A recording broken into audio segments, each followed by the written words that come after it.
Hi everyone, solution देख रहे थे हम लोग और इस चैप्टर का थ्योरी तो ऑलरेडी कर चुके थे। उसके बाद प्रैक्टिस सेट में जो टोटल 50 क्वेश्चंस थे उन सारे क्वेश्चंस को हमने एक एक करके करा।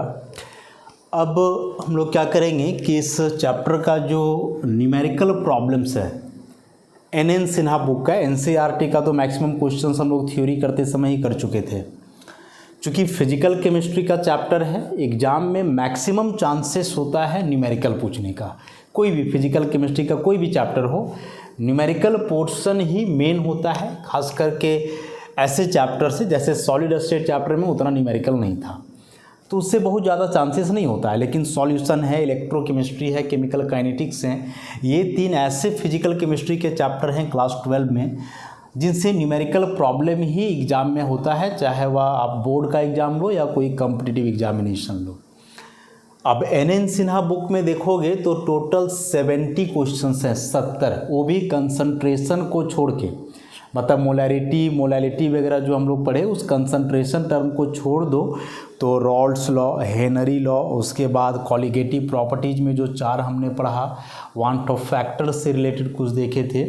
तो इन सारे टॉपिक्स को मिला करके ही टोटल 70 क्वेश्चंस हैं इस बुक में सॉल्यूशन चैप्टर के लिए। मैक्सिमम क्वेश्चंस को हम लोग करेंगे, जो बहुत आसान क्वेश्चन है उसको हिंट करके छोड़ेंगे, बाकी क्वेश्चंस को करेंगे। अब एन सिन्हा बुक का आप कोई भी प्रॉब्लम बनाना शुरू करोगे और डायरेक्ट एक्सरसाइज पे जाओगे तो बेवकूफ़ी है। डायरेक्ट आप एक्सरसाइज के प्रॉब्लम को नहीं कर पाओगे, तो उसके पहले हम लोग कुछ एग्जाम्पलर प्रॉब्लम्स करेंगे। एग्जाम्पल के क्वेश्चन भले ही बने हुए हैं, उसके बावजूद उन क्वेश्चंस को हम लोग देखेंगे। अब ये नहीं कि सर एग्जाम्पल बना ही हुआ है तो देखने का क्या ज़रूरत है, तो वही बात होगी ना कि चैप्टर है तो किताब में तो थ्योरी लिखा हुआ है, तो फिर उसको क्यों हम लोग बताते हैं। तो लिखा हुआ है लेकिन वो समझने लायक नहीं है, उसको अपने तरीके से लिखेंगे, अपने तरीके से समझेंगे। उसी प्रकार से एग्जाम्पल के ही प्रॉब्लम्स होंगे, ये बने हुए भले हैं लेकिन इसको हम लोग अपने तरीके से लेकर के चलेंगे। कुछ क्वेश्चंस बनाएंगे, एग्जाम्पल के सारे क्वेश्चंस को तो नहीं बनाना है, कुछ क्वेश्चंस को हम लोग बनाएंगे, उससे थोड़ा आइडिया आएगा, तब एक्सरसाइज के क्वेश्चंस को हम लोग टच करने वाले हैं। तो शुरू करते हैं।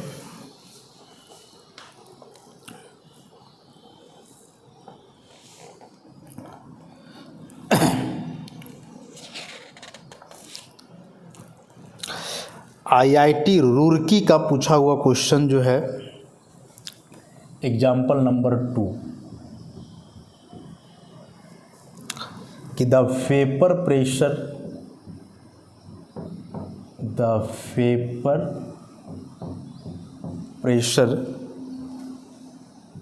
Of pure water at 25 degree Celsius is 23.62 mm। Hg नहीं लिखा हुआ है लेकिन लिख देते हैं। So what will be the vapor pressure of a solution? What will be the vapor pressure of a solution of 1.5 gram urea in 50 gram water?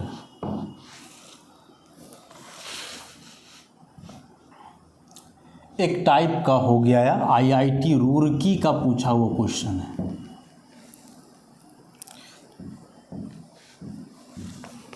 एक IIT institute है रुड़की।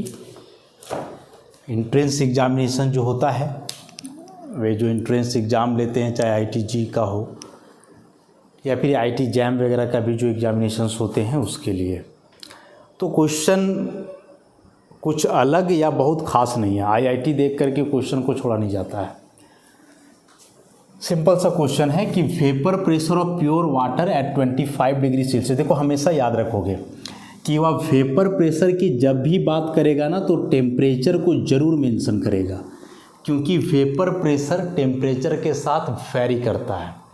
तो एक पर्टिकुलर टेम्परेचर पे वह वेपर प्रेशर को बतलाना चाह रहा है। हालांकि उस टेम्परेचर का फॉर्मूला वगैरह में कहीं कोई यूज नहीं है, लेकिन वेपर प्रेशर जब भी होगा तो टेम्परेचर मेंशन करेगा। मैंने मैक्सिमम लोगों को ये लगता है कि क्वेश्चन में जो भी डाटा दिया हुआ है, टेम्परेचर है, प्रेशर है, मास है, तो सबका यूज हो ही जाएगा। ऐसा बिल्कुल भी नहीं है। अब यहाँ टेम्परेचर दिया हुआ है लेकिन टेम्परेचर का कोई यूज नहीं होगा, फॉर्मूला में कहीं टेम्परेचर का टर्म नहीं आने वाला है। तो क्यों दिया रहता है? क्योंकि वेपर प्रेशर टेम्परेचर के साथ वैरी करता है, तो एक पर्टिकुलर टेम्परेचर के लिए वह वेपर प्रेशर दिया हुआ है। तो बोल रहा है कि जो प्योर वाटर है, vapour pressure of pure water, temperature को हम लोग इग्नोर करेंगे, वह 23.62 mmHg, प्रेशर का यूनिट होता है mmHg। क्वेश्चन में केवल mm दिया हुआ है, तो फिर वहाँ कन्फ्यूजन होता है कि mm मिलीमीटर है, तो ये तो फिर लेंथ वगैरह बता रहा है। तो mmHg प्रेशर का यूनिट है, जो क्लास 11th में डिटेल में पढ़े हो गया। Vapour pressure of pure water, obviously water यहाँ सॉल्वेंट होगा, मतलब इसको हम लोग मान करके चलेंगे P0A, इसका वैल्यू दिया हुआ है इतना।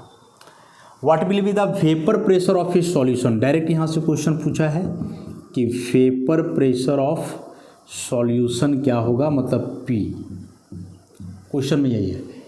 उसके लिए क्या बोल रहा है कि सॉल्यूशन बनाया कैसे गया है, तो 1.5 ग्राम यूरिया को घोला गया है 50 ग्राम वाटर में, मतलब कि मास ऑफ यूरिया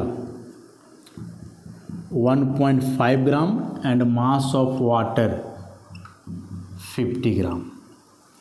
ऐसा इतना डाटा गिवन है, ये निकालना है। तो अब यहाँ से सोचना पड़ेगा कि इन सारे डाटा के आधार पे वैसा क्या रिलेशन हमने पढ़ा है इस चैप्टर में जिससे कि रिक्वायर्ड कंडीशन या फिर जो पूछा गया है वह निकल जाए। तो दिया हुआ है P0A, निकालना है P, तो P0A और P के बीच तो हम लोग एक ही रिलेशन पढ़े हैं रॉल्स लॉ में, relative lowering of vapour pressure, जिसमें फॉर्मूला था P0A minus P by P0A equal to XB, ऐसा फार्मूला हमने पढ़ा था। तो P0A तो डायरेक्ट दिया हुआ है, P निकालना ही है, मतलब इस पूरे क्वेश्चन में हम लोग को अभी सॉल्व करना है पहले XB के लिए। XB जानते हो NB by NA plus NB। अच्छा, एक चीज़ हम लोग यह भी जानते हैं कि यह जो पूरा टर्म है जो कि relative lowering of vapour pressure कहलाता है, this one relative lowering of vapour pressure, यह टर्म एक कॉलिगेटिव प्रॉपर्टी है। और कॉलिगेटिव प्रॉपर्टी हम लोग जानते हैं कि एप्लीकेबल है किसके लिए, डाइल्यूट सॉल्यूशन के लिए। और डाइल्यूट सॉल्यूशन का मतलब होता है कि जिसमें number of moles of solvent is much greater than number of moles of solute. यहाँ B को सॉल्यूट कंसीडर किया गया है, A को सॉल्वेंट। तो जब यह A बहुत बड़ा होगा और B बहुत छोटा होगा, तो एक बहुत बड़े टर्म में छोटे टर्म को ऐड करोगे तो बहुत ज़्यादा फर्क नहीं पड़ता है, रिजल्ट उस बड़े टर्म के आसपास ही आता है। तो Na प्लस NB को जब हम लोग ऐड करेंगे, तो चूंकि NB बहुत छोटा है तो उस केस में NB को नेग्लेक्ट किया जा सकता है, और फाइनल फार्मूला आ जाएगा P0A minus P by P0A equal to XB नहीं, अब डायरेक्ट इसको हम लोग लिखते हैं NB बाई NA। NB हो गया, B यहाँ सॉल्यूट है मतलब यूरिया, और A सॉल्वेंट है मतलब वाटर।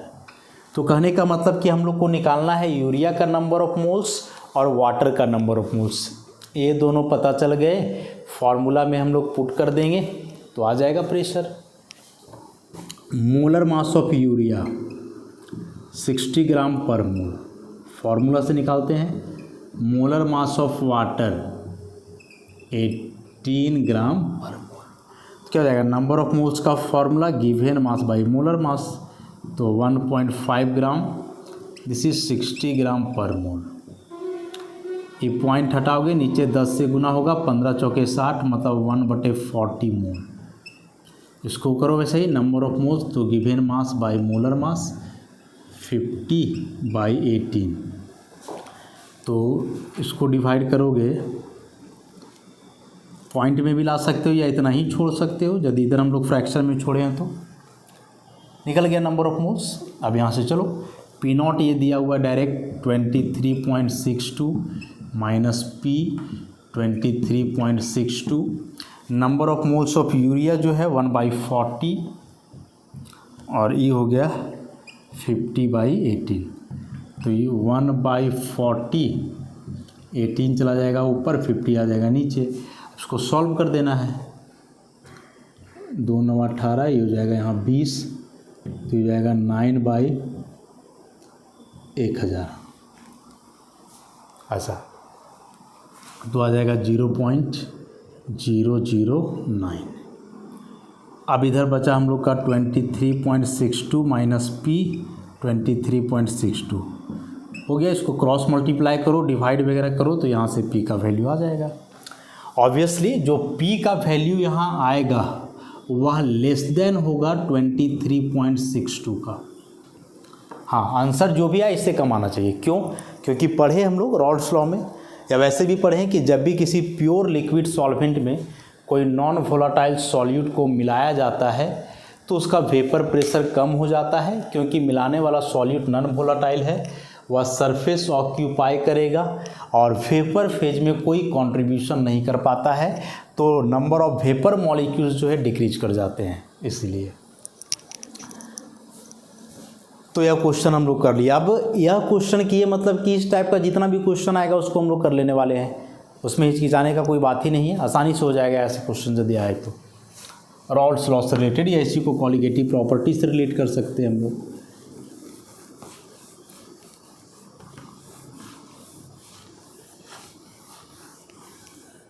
नेक्स्ट क्वेश्चन इसमें देखते हैं।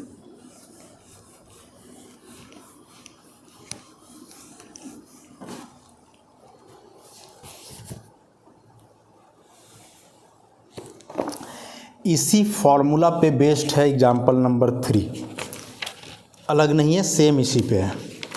उसके बाद एग्जाम्पल 4 भी जो है यही फार्मूला पे है, एग्जाम्पल 5 भी इसी पे है, सेम है बिल्कुल। अब हम लोग देखेंगे इसमें एग्जाम्पल नंबर 6।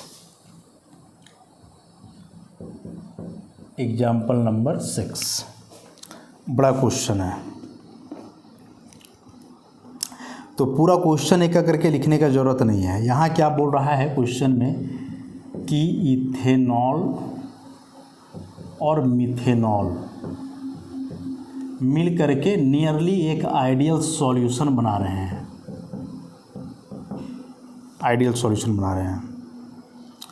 इसमें से वेपर प्रेशर ऑफ इथेनॉल दिया हुआ है 44.5 mm, Hg अपने से लगा लेते हैं। उसी प्रकार से वेपर प्रेशर ऑफ मिथेनॉल ई दिया हुआ है 88.7 mm Hg, एक पर्टिकुलर टेम्परेचर पे। हम पहले ही बताएं कि वेपर प्रेशर जहाँ भी देगा टेम्परेचर को मेंशन करेगा। इतना डाटा गिवन है।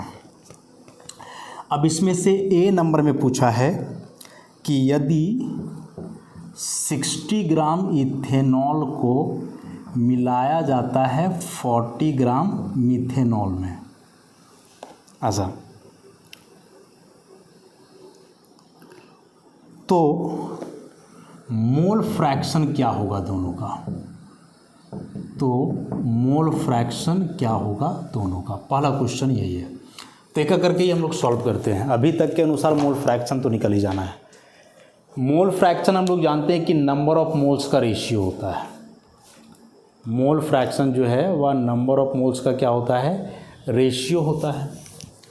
तो जब यहाँ से निकालोगे number of moles of ethanol, E मतलब इथेनॉल, तो mass of ethanol by molar mass of ethanol, mass of ethanol 60, ethanol का मोलर मास जब निकालोगे तो 46 आएगा। देखो ऐसा होता है ना, CH3CH2OH, तो 2 कार्बन है 24, 3 2 5 1 6 हाइड्रोजन है तो 6, और इसका हो गया 16, 24 + 6 30 और ये 46 हो जाना है। ऐसा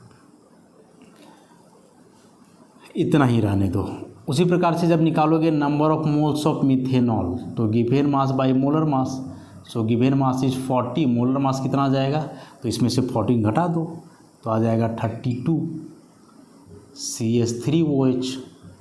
कार्बन का हो गया 12 + 3 और 1 4 + 16, 16 4 20, 10 30 2 32 आ गया। इतना आ गया।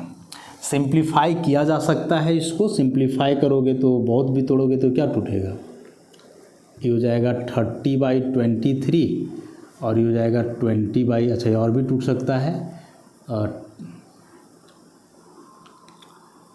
10/8 और फाइनली हो जाएगा 5/3 या 5/4 ऐसा। अब जब यहाँ से निकालोगे मोल फ्रैक्शन ऑफ इथेनॉल, तो number of mole of ethanol by number of mole of ethanol plus number of mole of methanol.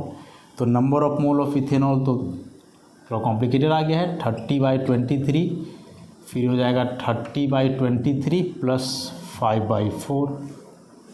Simplify कर दो, 30/23 एलसीएम लोगे तो इसको मल्टीप्लाई करना पड़ेगा, 4×12 का 2 हाथ में 1, 4×9 8 1 9, तो ये हो जाएगा 120 प्लस ये हो जाएगा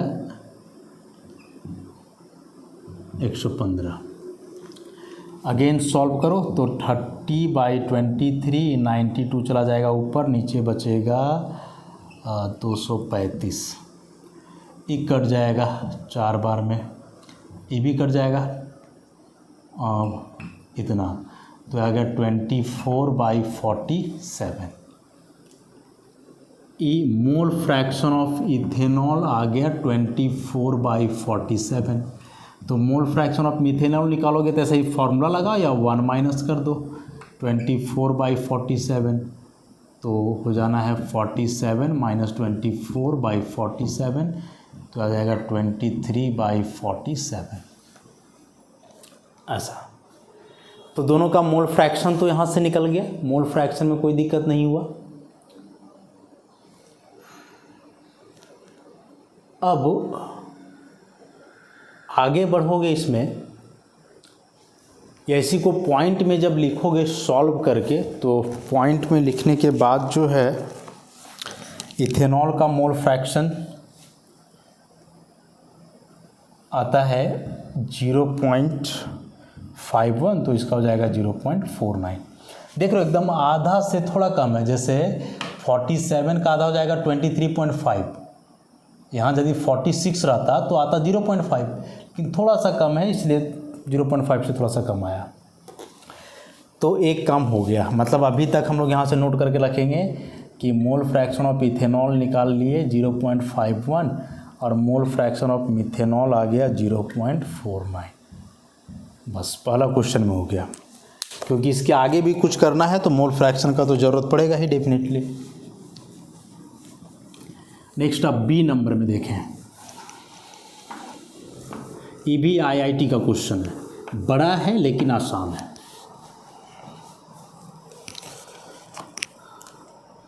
तो बी नंबर में अब इसमें पूछा है calculate the partial pressure and total pressure of this solution. देखो यहाँ से सोचना है हम लोग को फॉर्मूला क्या लगेगा। क्वेश्चन में जो है ना, दोनों प्योर लिक्विड का वेपर प्रेशर दिया हुआ है, मोल फ्रैक्शन निकलवा ही लिया है हम लोग से, तो प्योर लिक्विड का वेपर प्रेशर दिया हुआ है, मोल फ्रैक्शन पता है, पार्शियल प्रेशर निकालना है। सो अगेन रॉल्स लॉ इस्तेमाल करना है। रॉल्स लॉ क्या बोल रहा था कि किसी भी सॉल्यूशन में एक कंपोनेंट का जो पार्शियल वेपर प्रेशर है वह बराबर होता है उसके प्योर स्टेट का vapour pressure into mole fraction का। पढ़े थे ऐसा हम लोग। तो यहाँ यदि हम लोग P निकालेंगे मान लो इथेनॉल के लिए, तो ये P0 ethanol into mole fraction of ethanol. उसी प्रकार से पार्शियल प्रेशर निकालेंगे मिथेनॉल के लिए, तो प्योर स्टेट में मिथेनॉल का vapour pressure into mole fraction of methanol. Put कर दो वैल्यू। प्योर स्टेट में इथेनॉल का दिया हुआ है 44.5, मोल फ्रैक्शन आया है 0.51। उसी प्रकार से इसका 88.7 और ये आया है 0.49। तो ये दोनों का इसको कैलकुलेट करोगे तो आ जाएगा, और आएगा इथेनॉल का 22.69 या 22.7 ही लिख दो, 7 mmHg, और इसका सॉल्व करके आएगा 43.5 mmHg। ऐसा टोटल प्रेशर भी निकालने बोला है, तो वही रॉल्स लॉ में ही है कि टोटल प्रेशर जो है पार्शियल वेपर प्रेशर के बराबर जाएगा।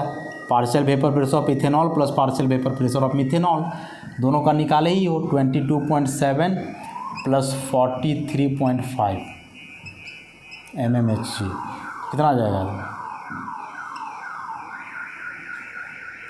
66.22 mm।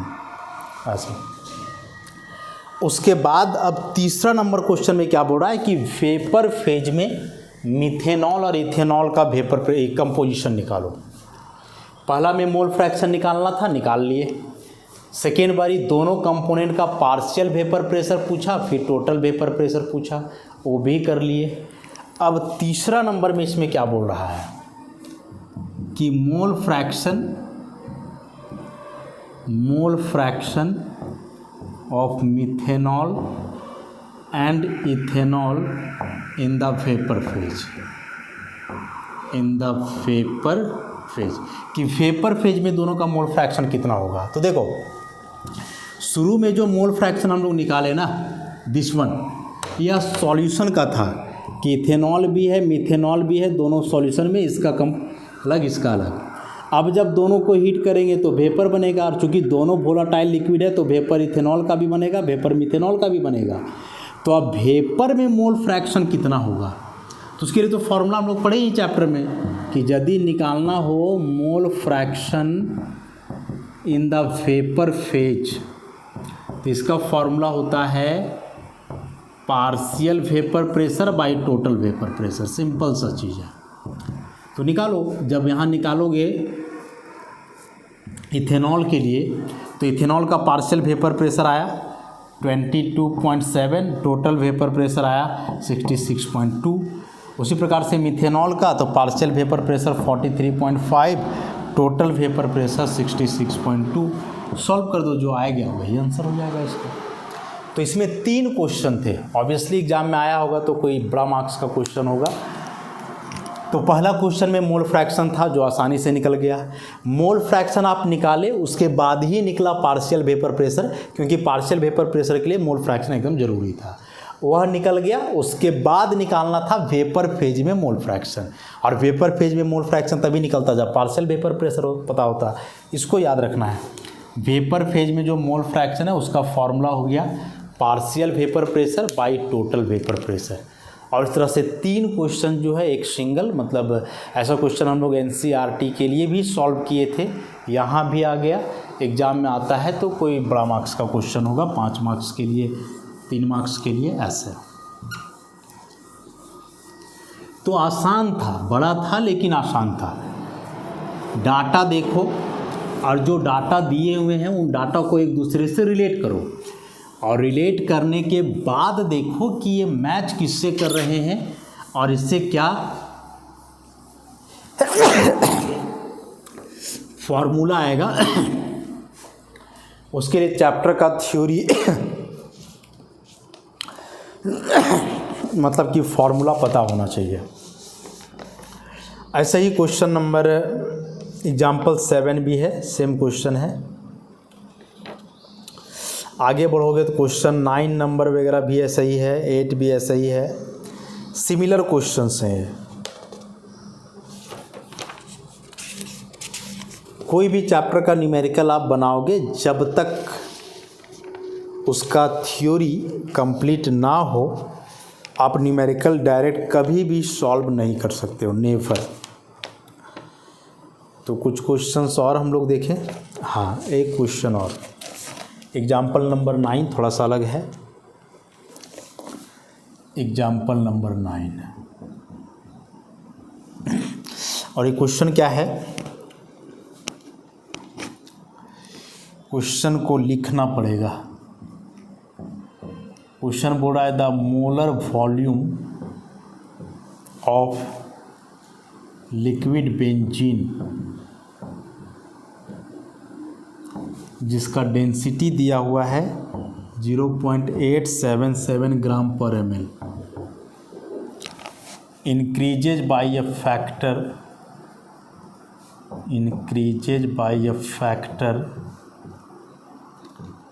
of 2750 as it vaporizes at 20 degrees Celsius, and that of liquid toluene जिसका डेंसिटी दिया हुआ है 0.867 ग्राम पर ml increases by a factor of 7720 at the same temperature, मतलब 20 degrees Celsius. So a solution of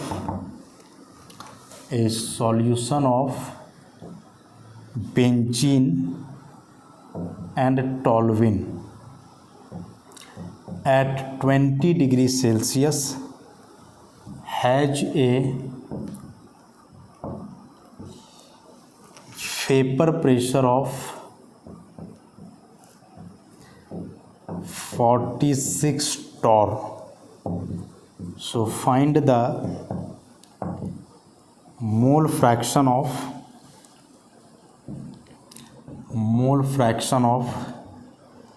benzene in the vapor phase.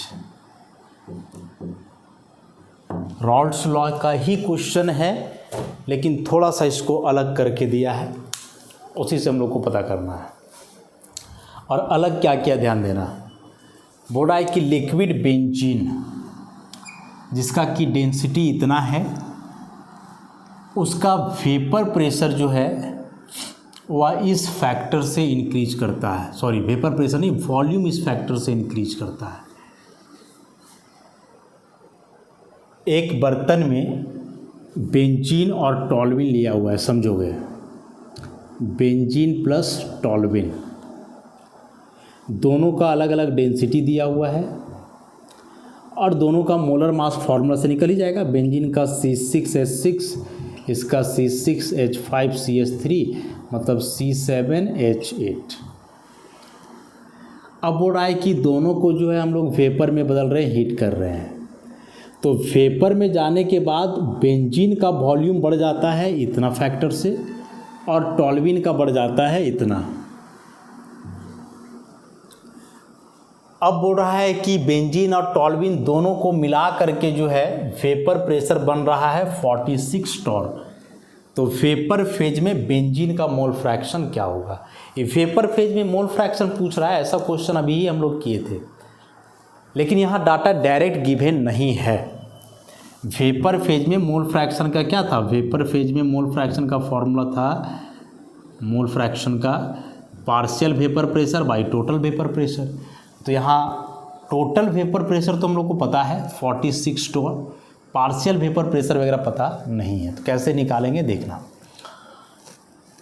Density दिया हुआ है, volume की बात कर रहा है, तो डेंसिटी वॉल्यूम के बीच कोई रिलेशन तो होना ही है, और होना क्या है कि डेंसिटी बराबर मास बाई वॉल्यूम। तो जब यहाँ से वॉल्यूम करेंगे तो मास बाई डेंसिटी, तो जब निकालोगे वॉल्यूम ऑफ बेंजीन तो मास ऑफ बेंजीन बटे डेंसिटी। बेंजीन का मोलर मास जानते हैं 78, डेंसिटी दिया हुआ है 0.877। तो यहाँ से जब वॉल्यूम इसका निकालोगे तो ml में आ जाएगा, और वह आएगा कितना, वह आ जाएगा 88.94 ml। उसी प्रकार से निकालोगे वॉल्यूम ऑफ टॉलविन, वही मास बाई डेंसिटी, तो टॉलविन का फॉर्मूला से निकालो, कितना आ जाएगा 12 × 7 + 8, तो 84 + 8 92, तो ये हो जाएगा 92, और डेंसिटी गिवन है 0.867। तो इसको सॉल्व करोगे तो ये आ जाएगा 106.1 ml ऐसा। तो अभी तो निकला है वॉल्यूम, हम लोग को ज़रूरत है प्रेशर का, क्योंकि जब तुम पार्शियल प्रेशर निकालोगे तो इसका प्योर फॉर्म का प्रेशर इंटू मोल फ्रैक्शन होता है। ऐसा। तो कैसे निकलेगा, पार्शियल प्रेशर तो निकालना ही पड़ेगा। तो देखो वॉल्यूम पता चल गया है, टेम्परेचर वगैरह दे करके रखा है, तो हम लोग एक आइडियल गैस इक्वेशन पढ़े ना, PV = nRT। तो यहाँ से P निकालोगे तो nRT/V। टेम्परेचर दिया हुआ है 20 डिग्री सेल्सियस, केल्विन में बदल करके ले लेंगे। R का वैल्यू पता है, नंबर ऑफ मोल्स यहाँ से लेना होगा। तो मोलर वॉल्यूम बोल रहा है, इसका मतलब कि 1 मोल। मोलर वॉल्यूम बोल रहा है, इसका मतलब कि नंबर ऑफ मोल्स कितना हो गया, 1 हो गया। तो यहाँ से निकालो 1 × R का वैल्यू ले लोगे 0.082 लीटर ATM पर केल्विन पर मोल। टेम्परेचर 20 डिग्री सेल्सियस है, मतलब कि 293 केल्विन। वॉल्यूम तो अभी निकाले हम लोग, बेंजीन के लिए निकालोगे तो 88.94। तो इस तरह से इसका पार्शियल प्रेशर यहाँ से आ जाना है 74.65। ऐसा। लेकिन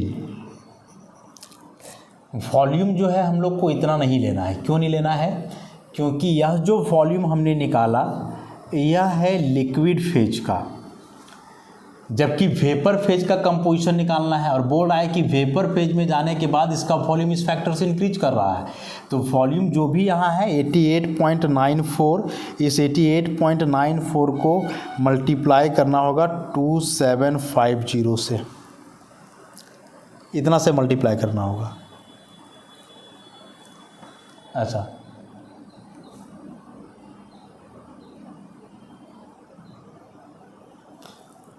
तो यहाँ से निकल जाएगा, R पुट हो गया, N हो गया, T हो गया, उसके बाद वॉल्यूम का हो गया,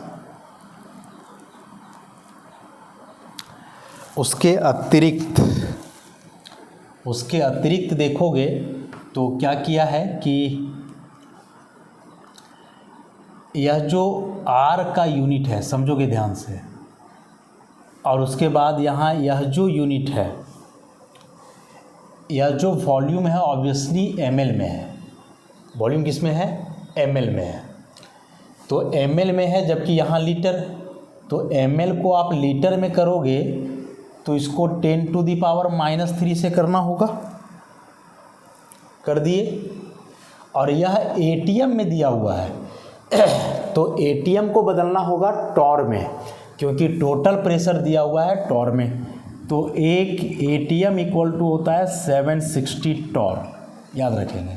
तो उस हिसाब से यहाँ क्या करना होगा, 760 से भी मल्टीप्लाई करना होगा। समझ गए। यहाँ यही थोड़ा सा अलग था, थोड़ा सा परेशानी और झंझट वाला चीज़ यहाँ यही है। हाँ, N डायरेक्ट 1 लेंगे क्योंकि मोलर वॉल्यूम है, R का वैल्यू इतना। अब R का वैल्यू के अनुसार बाकी चलेगा। केल्विन है तो टेम्परेचर केल्विन में आ गया।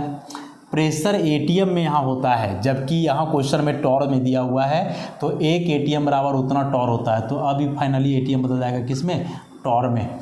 E लीटर में है, जबकि नीचे वाला वॉल्यूम मिलीलीटर में था, तो 10⁻³ से कर दिए तो लीटर। तब ना लीटर कटेगा, केल्विन कटेगा, हैं, ये बचेगा केवल टॉर और पर मोल। तो पर मोल तो वैसे भी हट जा रहा है।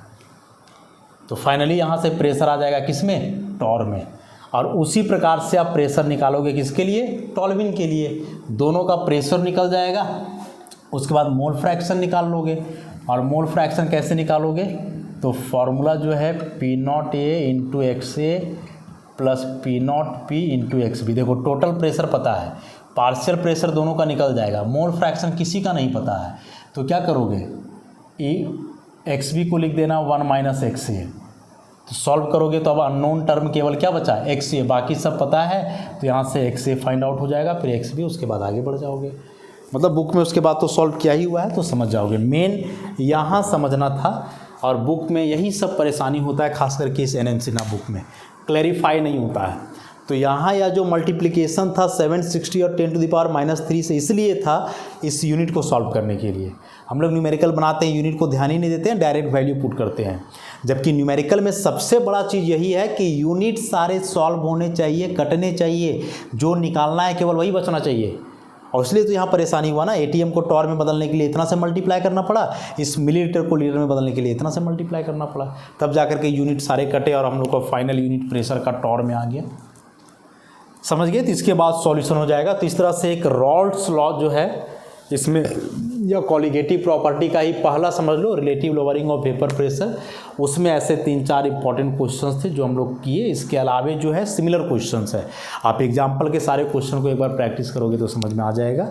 तो आज के लिए इतना ही, आगे फिर हम लोग नेक्स्ट लेक्चर में देखेंगे। धन्यवाद।